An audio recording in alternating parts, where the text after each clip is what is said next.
Hello everybody, Noslo here. This is going to be a video about my adventures with Support Scourge. This isn't going to be required necro material by any means, but I figured I'd document my theory and crafting process in trying to make a Support Scourge build. In playing around, I think that Support Scourge offers really good barrier pressure. Really good anti-push because of the barriers and the condition cleanses. Some really interesting mechanics in terms of bringing back some dead players, as well as offering some interesting group utility. So we are going to spend some time talking about the build and the decisions that I made with it. Then we're going to spend some time reviewing some gameplay with the build in a group setting. Might be a little bit of a long video, but hope you enjoy. Alright, so before we jump into gameplay, I want to spend some time talking about the actual build that I'm using and why I made some of the decisions that I made. So we can start off with gear. So pretty much all of my gear is going to be minstrels. The three stats I was pretty much looking out for was toughness, vitality, and healing power. And annoyingly enough, minstrels actually has one of the highest healing power baselines in the game, more so than nomads. The concentration that I'm using doesn't really matter that much because this build is somewhat limited on boon sand. It does have some boons that it puts out. It does have a couple sources of swiftness and stability. It can actually put out a lot of might, which we pretty much run at 25 stacks of might anyways. So I'm not specifically gearing this for the concentration. It just sort of happens to be there. Runes was a little bit interesting to try to figure out. I ended up choosing runes of water. Primarily because of the condition removal, the heal when you use a heal skill, which we should be spamming that quite a bit, as well as some additional boon duration. If we've invested that much into boon duration through minstrels, we might as well keep putting into it. There were a couple other really interesting choices for runes that I want to talk about a little bit. This build has a lot of interesting mechanics with revives. So one of the first things I wanted to try out were runes of mercy. It turns out runes of mercy didn't work the way I wanted them to, in that they don't actually trigger off of ability revives. They only trigger if you're actually kneeling down and doing the animation to revive someone. Runes of the monk was a kind of a second choice as well, and that it gives sort of the same baseline stats, healing and boon duration, but it has its 6 bonus is just a raw 10% throughput. Since most of my support is coming from barrier, barrier is actually not affected by outgoing healing effectiveness, which means that's sort of a wasted stat. This build does have a couple ways of actually healing a health bar outside of just barrier, but I wasn't really too worried about it. I was also interested in runes of the sanctuary, mainly because historically light armor classes have some problems with stability, but I'm finding that this doesn't. This has plenty of sources of stability. Trail of Anguish does a really good job at dealing with that. Runes of Leadership was something that I looked at as well, but I didn't like the fact that I was dumping wasted stats into damage. So we ended up with Superior Runes of the Water. On to sigils. I guess I should say for weapons we're going to be running Dagger Focus and Staff. The weapons really didn't matter a whole lot in this build. I'm not really using these weapons for a whole lot. Most of this build's potential comes from the shade skills and the utilities. That being said, I feel like Dagger Focus is the most beneficial for what it's trying to do.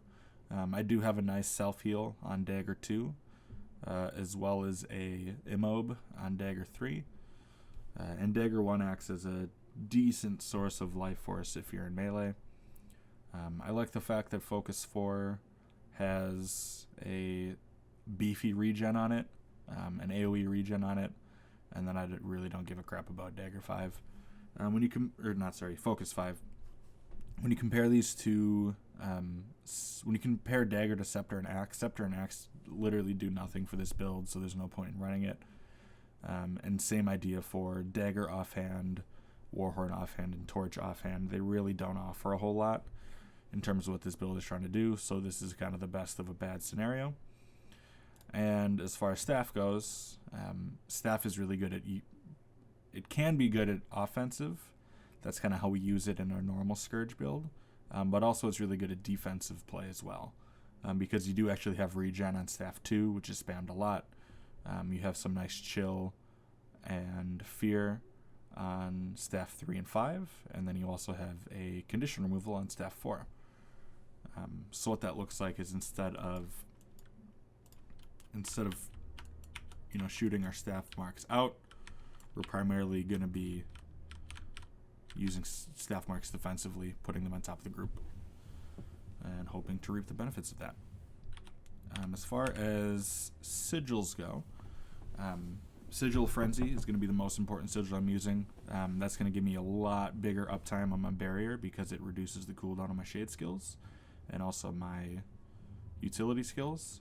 So much so that I'm actually running 2 of them. So I have a Sigil Frenzy on my dagger and a Sigil Frenzy on my staff.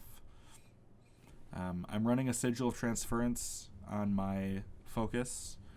I really don't like this, but there's really not a whole lot else that can go here for a supportive build.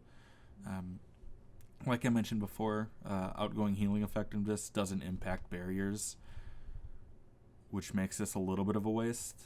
Like I said, this build does have some ways to actually direct heal people, so it is taking a little bit of effect. Depending on how this goes, I'm thinking about swapping this out for a Sigil of Energy and being done with it. And then on the staff, we have, again, another Sigil Frenzy and a Sigil of Life for the stacking bonus. I went with the Sigil of Life over the Sigil of... what is the other one? Benevolence, I think, the one that gives healing throughput. For the same reason, healing power affects barriers. Outgoing healing effectiveness doesn't. So it makes sense to stack the healing power to get stronger barriers. As far as food goes, I'm running concentration food, just the stuff you get from the packed vendor, or the provisioner. Sorry, the permanent portable provisioner. Again, I don't really care about concentration, but I also don't care about damage, so this is kind of the best of, or the lesser of 2 evils. And then I'm running oysters with pesto sauce for the increase the healing power and the minus 10% incoming damage, which is super strong. So let's move on to traits. So for traits, I'm going to be running Blood Magic, Soul Reaping, and Scourge. Blood Magic is probably the most important trait line that I'm going to be running because it has a lot of really interesting things that happen when you're using Scourge defensively. So we get Mark of Blood when we dodge. That's a free source of regen, and it also works with the soul marks, and then it gives you a little bit of life force. Not really banking on this a whole lot, but it's pretty nice. So Ritual of Life gives me lesser... We don't actually proc the lesser Well of Blood because you actually have to kneel down for this to proc, which is sort of a bummer. But it does still make our normal Well of Bloods revive allies, which that's 7% per tick, and that ticks 5 times. So that's a decent amount of health back when we go to revive an ally. It also works as a decent area heal, which is pretty cool. Siphon health, don't care. This is really interesting. So heal and partially revive allies in an area when you exit Shroud. So exiting Shroud, that relies on your F5. So what that means is when F5 ends, anyone around you gets some healing, and if they're down, they get revived a little bit. Not super game changing, but when you compare that to the other two, it's really the only viable choice for this. This gives us some free healing power and also gives us more time to revive downed allies, which is cool. But the main reason that I'm running blood is for this right here, transfusion. So you may have seen this. I know this has been floating around on Reddit and the forums and stuff like that. But this is really, really interesting. What this does is that whenever you use your F4, it teleports any downed allies, or I guess I should say up to 5 downed allies within a 600 range of you onto your player character. Keep in mind it doesn't go onto the Shade, it goes onto the Necro. It's important to remember. And then it starts pulsing revives, which is really interesting. So you get 2% per pulse, which is awesome. It also heals anyone near you, which is also really cool.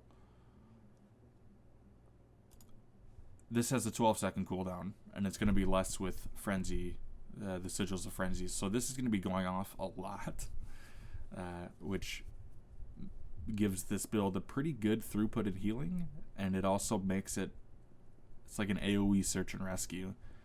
So this is going to be able to keep our group alive if we are seeing some downs. So we move on to Soul Reaping. Most of these are pretty straightforward. Soul Marks is really the only thing that makes sense here. It gives our staff a way of getting some life force back for us. Lesser Spectral Armor is always nice. That's something you don't really have to think about. I'm running this for the cooldown reduction on Shroud skills. Like I said, that brings all these skills down in cooldown by 20%. These are the most important skills, so this is a no-brainer. And then this is really the only Grandmaster that makes sense for Soul Reaping. Doomfire, this build isn't trying to do damage, I don't care. Crit hit chance, that's meaningless to me. So this gives me 5-second stability and a stun break on my F5, which not super game changing, but it's better than nothing, so I'll take it. And then last but not least, Scourge. These are all pretty straightforward picks. We grant Might and remove a condition whenever we grant Barrier. We grant a lot of Barrier, so that's a lot of conditions being removed. This gives us access to even more Barrier by placing defensive shades down. And then Sand Savant makes it easy to hit all your allies. The rest of these really don't make sense as they're focused around Boon Corrupts and damage. That's not what this build is trying to do, so we can ignore that. And the other trait lines in Scourge, or sorry, Necro I should say, are all focused around doing damage, which this build doesn't care about. Last but not least, we can talk about utilities. So Well of Blood, this is something I had a lot of time struggling with on whether to run Well of Blood or Sand Flare. Initially, I wanted to run Sand Flare because that's a big, beefy barrier. But after testing it, when I found out that we're pretty much never going to be proccing lesser Well of Bloods, I kind of had to have another way of reviving allies without kneeling down. So Well of Blood is almost a shoo-in at that point, which is sort of a bummer, but we kind of take it. Trail of Anguish is a no-brainer. This is honestly probably one of the best Necro skills. It gives you swiftness, it gives you stability, it's a stun break, it boon corrupts. This is anything anyone could ever want in a mobility skill. Sandswell is going to be really nice here. This offers the group some utility and being able to move around, getting allies close to bubble, getting allies out of stuff, moving into a spot to get some downed allies up. This is going to give us in the group some much needed mobility. And since we don't really have to focus on doing damage, since we're mostly focused on keeping our group alive, this becomes a lot easier to use throughout a fight. Where a damage-focused Scourge doesn't really care a whole lot about this. This utility slot was really interesting to try to figure out. I'm starting off with Well of Power, because this gives the build an immense amount of Condi removal. We have a lot of different ways of removing Condi, and this is adding into it, in addition to having a little bit of stability on top of that. Some other choices I wanted to run for this were Signet of Undeath. Gives us some passive life force while in combat, which is always nice, and gives us more ways to rest people. The reason I went against this initially over Well of Power is mostly because of that 150-second cooldown on the res and the 3-second cast time. is going to be very, very difficult to get that 3-second cast time off in the middle of combat, and I'd rather... We already have plenty of ways to res people without actually having to stand still for 3 seconds. So I decided against this. Plague sitting is also really nice. Transfers conditions from nearby allies to yourself. This would be really, really helpful for condition pressure, but we already have so many other ways of dealing with conditions that this is probably a little bit overkill. The other two things I wanted to test out were either Spectral Walk or Spectral Armor. Both of these sort of do the same thing, and that it's a defensive cooldown, like a personal defensive cooldown. I don't think I'll need that, which is why I'm not running it, but if it does turn out that I just need a defensive cooldown, Well of Power is going to be the first thing to get swapped out. I'm not running Serpent Siphon. The barrier just isn't strong enough to justify using, and the fact that the spacing for Serpent Siphon is a little bit weird.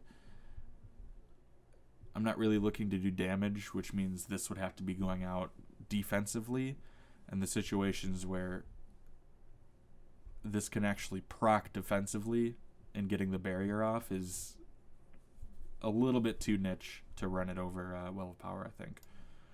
And then we have Ghastly Breach as our elite. Ghastly Breach is almost going to be used exclusively on the defensive.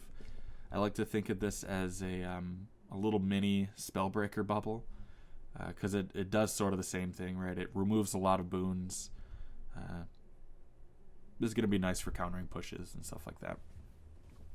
So the whole goal of the build is essentially to stay on top of the tag, get defensive shades down, get defensive marks down on top of our group, just try to cure as many conditions as possible, spread as much barrier as possible, offer some nice group mobility, and hopefully try to revive some allies. So with that being said, let's jump into some gameplay. Alright, so let's get into some gameplay. Almost all of these clips were taken from Saturday, which is the first night I was able to run this build on. So there's a couple things I definitely could have done better, but what can you expect? Hopefully we can point out some of them. Hopefully we can see some of the strengths of this build, as I really do think it helped us sustain through a lot of these fights. So let's get into the first one. So this fight is going to start off pretty small group. I think we're running with about 10. It looks like 11 people. We're adding into a pretty big pug group, and we're positioning this choke point against Bane and AI, who I believe actually outnumber us here. The beginning of this fight is pretty much just posturing for a position.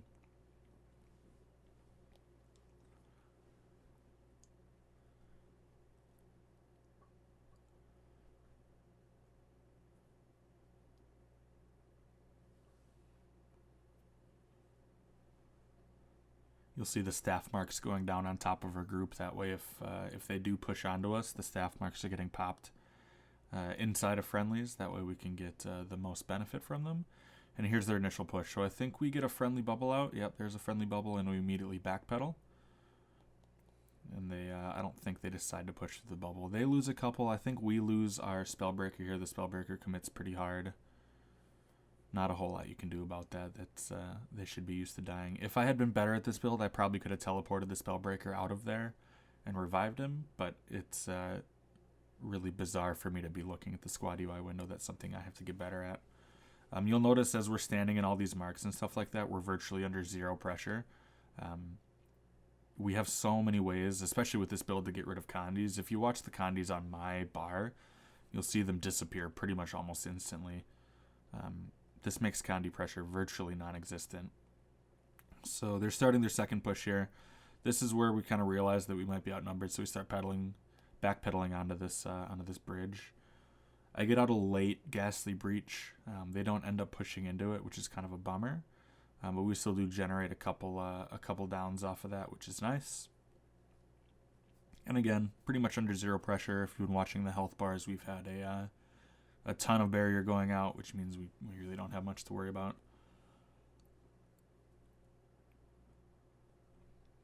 And then here comes their third push onto us on the bridge. Same idea. The shades are going down on top of our group. That way we can take advantage of all of those, the Condi relief, the barriers. You'll see one of us just go down here further up the bridge. I'm able to get a teleport off on this person on the other side of that bubble, so we don't have to go through the bubble to get them. And in a little bit, this person is going to be coming back up due to the amount of healing we can put down on them. So that's one of the strengths of the build, right? Getting that's one of our guardians too, so it would suck if we lost them. So we were able to get them back up very quickly. And as soon as this bubble goes away, you'll see they have a lot of downs on the side of it. We're able to push through and pretty much wipe up this fight. And I believe after we get to the end of the bridge, this fight is pretty much over. So we're just going to let this play out. And we're going to pause towards the end to take a look at some stats. You'll see as this is playing out that if you look in the top right over here, my barrier, when we're not directly bombing someone, my barrier hovers around 4K barrier per second, which is pretty nice. You'll notice that in World v World, no one really gets above 4K damage per second. So I'm pretty much removing people. If you think of it like this, I'm removing people from fights. I'm removing their damage from fights, which is pretty nice. On top of the healing per second that I do as well, which is some gravy. If we look at the stats, let me pause that right here. You see the fight was under about 2 minutes, or the engagement time was under about 2 minutes. I'm hovering over one of the other Scourges. That's what I wanted. So engagement time was under 2 minutes. I was able to get out 151 condition cleanses, which is absolutely insane. As far as this fight goes, that was about double any of the other Guardians, whose one of their primary goals is to help with condition pressure, which meant that we were able to stand up against their pushes for a lot longer. Let's move on to the next video. Alright, so this is going to be the second fight we had on the night. This is going to happen right outside of Green Spawn. This is going to be another good example of the sustain we can sit under. So hold on, let me slow this down. So we start off the fight. You saw the friendly bubble go out. It was immediately countered by an enemy bubble, which most of us do a pretty good job of dodging out of. And you'll see right away a lot of barriers go out, which allows us to stand up under this pressure of pushing in. And similar story if you watch my conditions.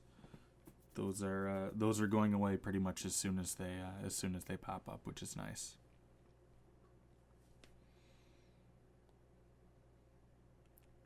Friendly bubble goes down there. You saw me use a ghastly breach. Again, probably a little bit late on that. I'm trying to use those defensively. I wasn't really sure if we were going to roll over this fight, which we ended up doing. So the ghastly breach probably didn't do much. And same idea at this point. I'm just topping everyone off as we're chasing into their spawn there. Yeah, step into a huge Condi bomb that just disappears right away.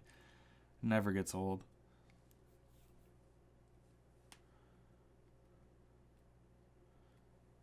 My barrier application actually averaged out over 4K during that fight. It was like 4.7. I think it's probably a good benchmark. Let's see if we can get these stats. So that was about a 50-second fight. I was able to get 60 condition cleanses out, which again, super strong. We also notice, funnily enough, I'm able to keep up with might generation. I fall somewhere between better than Revenant, not as good as the Druids, which I think just helps, keeps everyone at 25 might in the middle of a fight. That's not really what this build is designed to do, but we'll take it. Let's move on to the next one.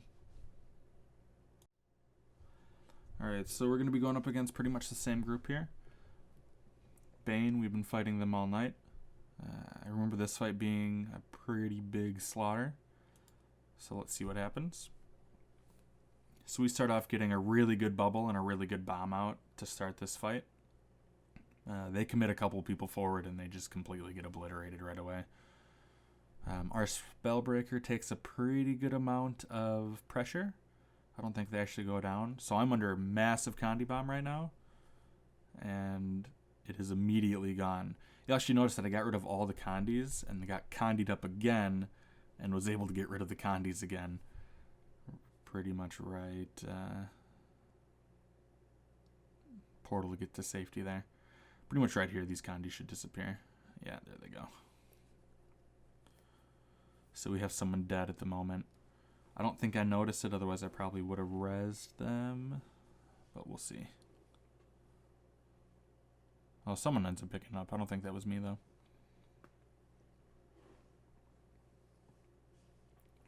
So this fight was a little closer than I thought it was going to be. We actually did have some people go down. But I think that fight would have went a lot worse if we didn't have an insane amount of barrier and an insane amount of condition cleanse. Let's let this play out until we can hover over the stats just to see what they look like.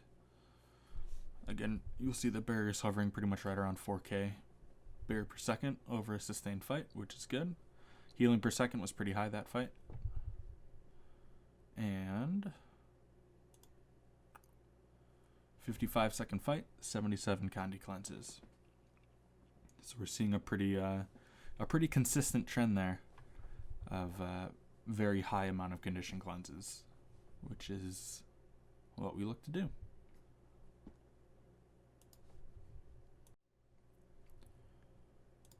Alright, so same group again. We're going to be pushing into their camp. This is an interesting choke point that we fight in, which is why I recorded it.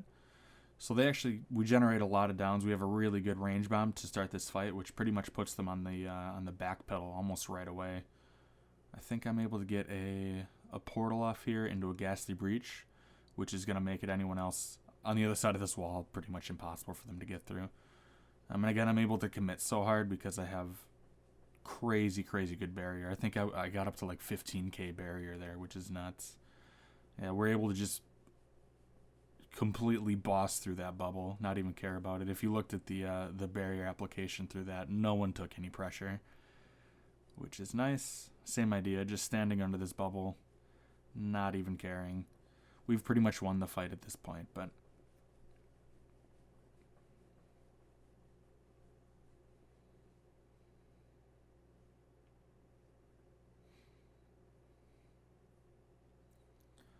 I think we do. I'm not sure if another group shows up actually in the camp or if we're just picking off stragglers at this point, but we'll let it play until we can hover over the stats. That was a really short engagement, but we were really effective with our damage and really effective at taking advantage of our sustain and pushing through that choke,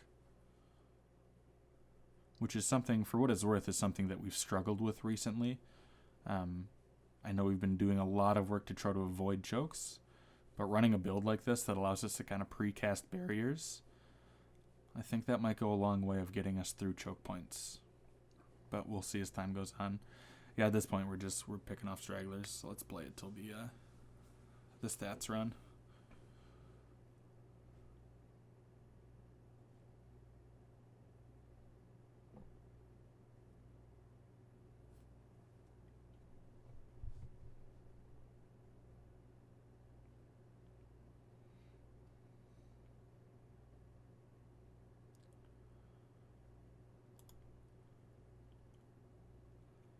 So that was good. So that was a 52-second fight with 80 condition cleanses. A little bit higher than what we've been averaging, but I don't think we can complain. And same general idea for barrier and healing. That's been hitting the averages that we've seen, which I'm curious to see now. I'm going to be watching this in when I'm back on my normal Scourge build, what a normal Scourge's average barrier application is. Obviously this is going to be a lot higher because I'm running full healing power, but it'd be interesting to know just how much higher. Alright, I think we got a couple more clips, let's keep going.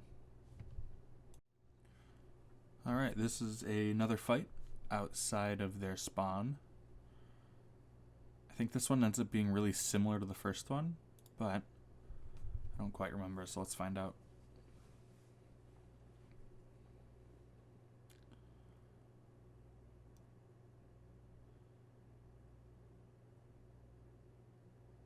So you see we're both getting range bombs out right now. They pretty much whiffed that bubble. I don't think they hit anyone with that, and we were able to pretty much deflect all of the pressure they put on us. We lost our Spellbreaker right away, but the Spellbreaker also did get a pretty good bubble out there.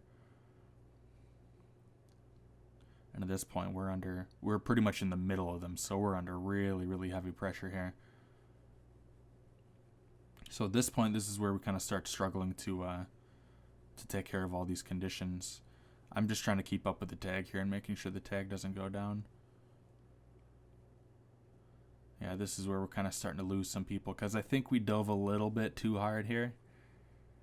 I think we were getting cocky on this group, and it didn't pay off. So this is where I was able to get a couple people teleported to me. I think I'm able to get one of them up. I think one of them ended up dying. We'll see, though. Yeah, I don't think I can finish the res on that because I get hit with pressure right away. So I have to kind of go into barrier mode here.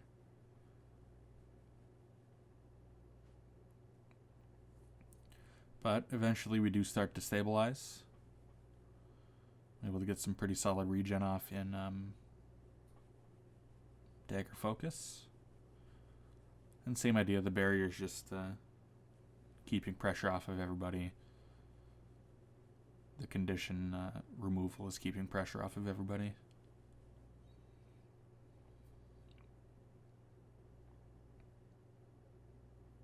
Portal got interrupted there. That's no fun.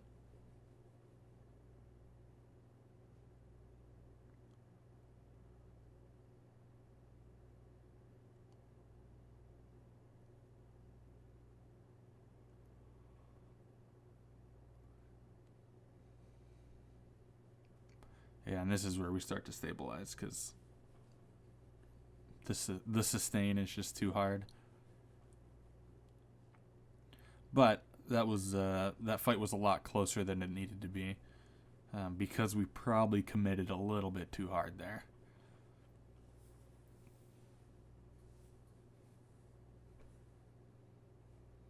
And yeah, we're getting a little bit too close for their spawn, so we have to back up. I'm not sure I caught the stats on this one, so let's just move on to the next one. All right, so at this point, we've switched over to the red BL. We're going up against Bomb. They were giving us a little bit more trouble than Bane were. This fight is a really good testament to how much sustain and how much persistence this build can really provide. And again, just looking at the condies there, they're mostly disappearing as they're getting added, which is nice. I actually get knocked out of the bubble there. I'll take it. I'm not sure how much of these reses I get off. I think I might get one. No, I'm going to get pushed. I'm trying to get them, but yeah, they eventually just push onto us, and there's not a whole lot we can do about it. Fights like this that devolve into messes are difficult for this build, because it's hard for me to barrier a lot of people at one time if everyone's not in the same spot. That lone Spellbreaker gets off a bubble, and that was, I'm just gonna pause that right there. This has nothing to do with this build, but I think this is a problem that we've been having as a group. Just gonna back this up. Watch how everyone reacts to this bubble. That's bad. That's bad. Literally everybody goes in different directions. Thankfully, as soon as I turn around here, we see that like half their group is dead, so they can't capitalize on that. But that could have gone really, really poorly had they been in a better position to capitalize, because we were completely split up there. But let's continue. At this point, they have a lot of downs. We're able to get pushed back in and clean some of these up.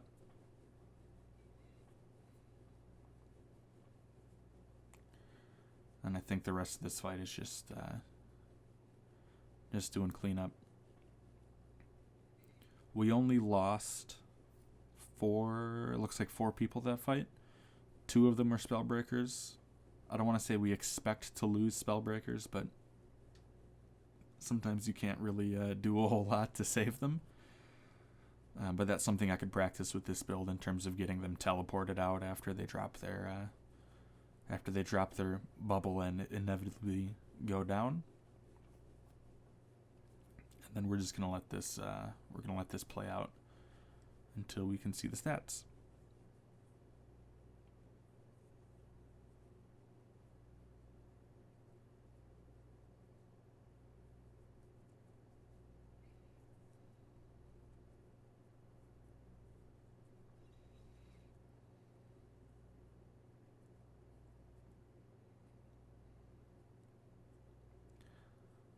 I think we get a cocky portal off here. I'm not sure if anyone actually follows through the portal, which is a bit of a bummer, even though I remember specifically I did call that portal out.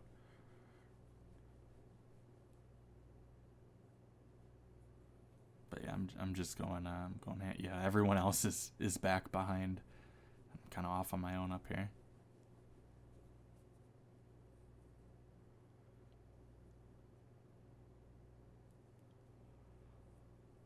I get pulled, tanky enough to not care.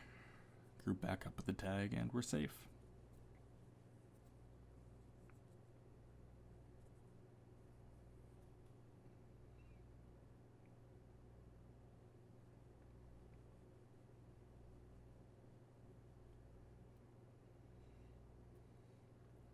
You'll notice that my healing and barrier per second numbers are a little bit lower towards the end of this fight. That's because we went on the offensive rather than staying defensive. And obviously if I'm not putting out barriers, that average over the fight's going to fall. And I think we can take a peek at the stats from that fight pretty shortly.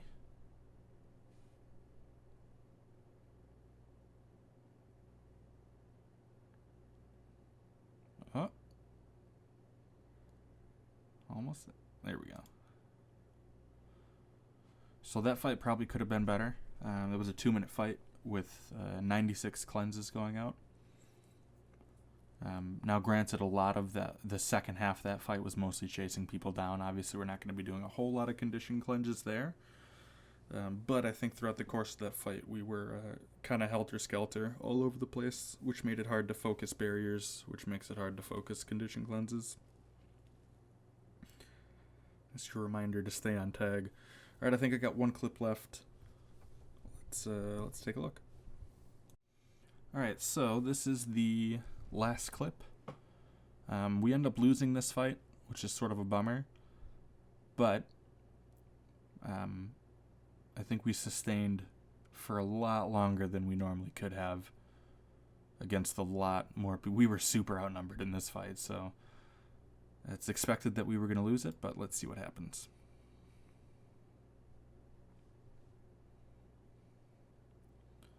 Yeah, so green and red are kind of fighting each other on our tower here. And we come in and try to start getting damage out to pick off stragglers. I think this was a, let's take a look here. Yeah, I'm going to pause that right there because this is something that we could have capitalized on damage, I think, a lot better there. We had one Weaver that probably got a good meteor shower that was tipping probably 7 or 8k DPS. We have a Scourge that's tipping 4k DPS. We have a Revenant that's pretty low. I think as a whole, we didn't really capitalize on an opportunity to get damage out under an enemy. It was an enemy bubble there, but we don't know whose bubble it was, but it was an enemy to one of them. And we really kind of blew our chance to generate a lot of downs in that. But we start to stabilize the front here. Squad UI is showing a lot of healthy barriers going out.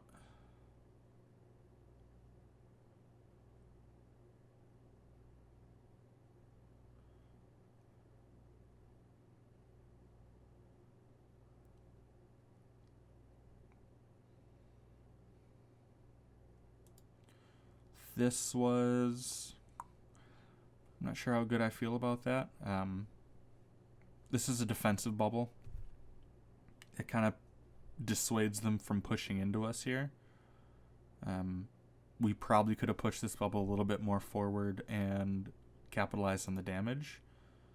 I think they end up pushing through it anyways, which, again, we miss a pretty big opportunity to get some good bomb off here. We do have a couple people getting some damage off, but for the most part, I think we could have played that a lot better. And that's, so they end up pushing through that. And now we're under super heavy pressure here. A little bit more pressure than we're able to handle. We get a defensive ghastly breach going down. I start trying to get some revives off. But at this point, we're just so swamped with enemies that we can't really do much. And, surprise, Rise comes marauding over the stairs. And at this point, we kind of have to bail. There's no choice but to dip on this fight. I think I get out alive, though.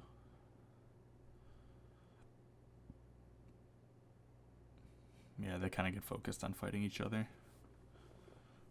Let's let it play until we see the stats. You'll notice that this fight we had a huge healing per second and really high barrier, which is why we were able to sustain for that long. Let me pause that. We were able to sustain really long. Minute 18 fight, 127 condition cleanses. Pretty strong, a little bit above average. Like I said, without the... honestly, I think without running this build, we would have gotten pushed a lot harder there. We would have been feeling super heavy condition pressure way earlier. Alright, so that is the last of my clips from Saturday. We're going to wrap up the video by just kind of going over some final thoughts. And I'll see you guys around. Alright, so final thoughts on the Scourge build. A couple things played out a little bit differently than I thought they would. A couple things were a little bit worse than I thought they were going to be. A couple things were a lot better than I thought they were going to be. Number one, this build is super, super good at anti-push. The amount of pressure that a single Scourge can relieve by dumping out barriers on the group and dumping out condition cleanses on the group, I think is invaluable, so much so that we should, in my opinion, probably be looking to work this build, at least running one or two of them, depending on how big our group is on the night.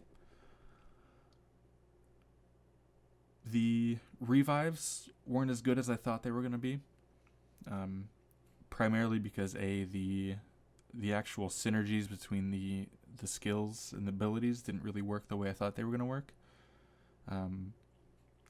I was, in a couple of those clips, I was able to get some people out of some tricky spots and able to get them up, but it's really difficult to time reviving someone with your Well of Blood cooldowns and stuff like that. Probably something I could practice a little bit more, but didn't really work as well as I thought it was going to. The might generation was a lot better than I thought it was going to be. We were able to keep pace with the Revenants, who we kind of run as might bots, right? Not that we need a Scourge to be pushing might out, but it is an option. And yeah, that's about it. Overall, I think that went pretty well. We were able to sustain, I think, a lot longer than I think we normally do in fights like that. I'm not going to take 100% of the credit for that because I think our team played really well, but having a full support Scourge, I think, definitely helped. If you guys have any questions on the build at all, let me know. I'd like to have a discussion on this and talk about how this build might fit into our comp. Thanks, guys.